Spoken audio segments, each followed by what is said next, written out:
myth of bro splits for muscle size. So first of all, what is a bro split?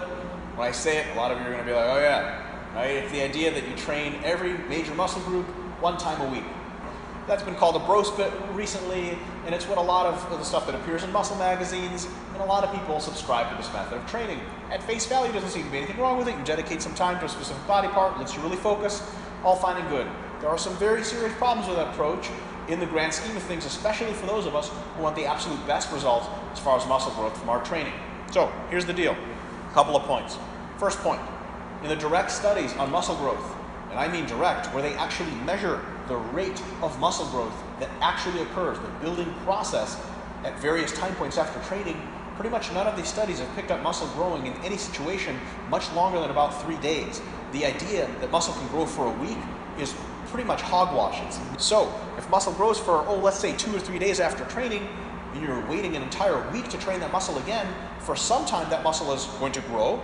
Some of the rest of that week, the muscle is going to maintain in size, and then later towards the end of the week, you may even lose some of those gains you made so that you're not exactly starting back at the top of where you went, back at the top of the pyramid, you're starting a little bit lower. You're needlessly sacrificing size because you're waiting too long.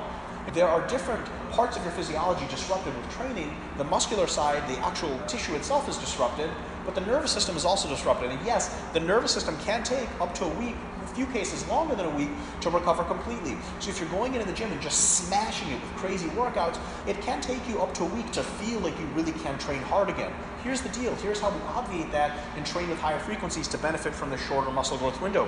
Don't train at 100% at all times. Training should be an intelligent exercise in going in and accomplishing certain tasks, presenting an overload, but you don't have to smash yourself into bits.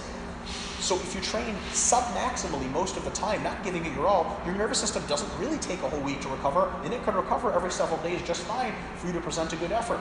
In addition to that, if you vary your exercises within the week that you're hitting the same body part with, varying the intensities, varying the volumes, you get some days that are super overloading, super hard, other days that are moderately overloading, still give you a good growth response, and still other days that are a bit lighter and easier, more for recovery, so that you can continue to stimulate muscle growth multiple times a week, but you're never really giving it your all at any one time. Point number 3, yes, the bigger muscles may take up to 3 days, especially in larger individuals, to go through their entire growth cycle. Muscles like the pecs, quads, glutes, parts of your back, especially the spinal erectors. These are huge muscles that take a ton of disruption. They can take a while to grow. For them, you can train them twice a week. But the smaller muscles, forget it. Your biceps, your forearms, your medial and rear delts, probably your calves too, they're not going to take 2 or even 3 days of recovery. Their growth curves really occur every 1 or 2 days. So if you have a bicep day and you hit your biceps once, you are pissing away a ton of opportunities for missed growth. Biceps, rear delts, medial delts, they can be trained potentially 4 times a week with no problems whatsoever, and maybe even more frequently than that.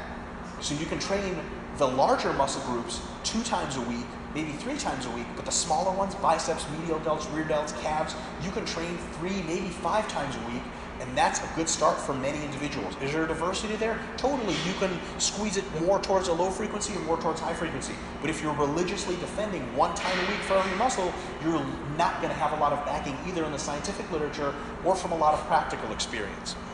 Your total weekly volume should stay about the same. I do 20 sets for quads on Mondays now, every Monday. Now I'm just going to do 20 sets on Monday. So if you want to transition to a higher frequency program, take all the number of work sets you do for every muscle group per week, split it into more training and more sessions, all the work week that you do, and then start from there. And if you find that you recover better, you can up the ante in all the sessions. Don't just add sessions.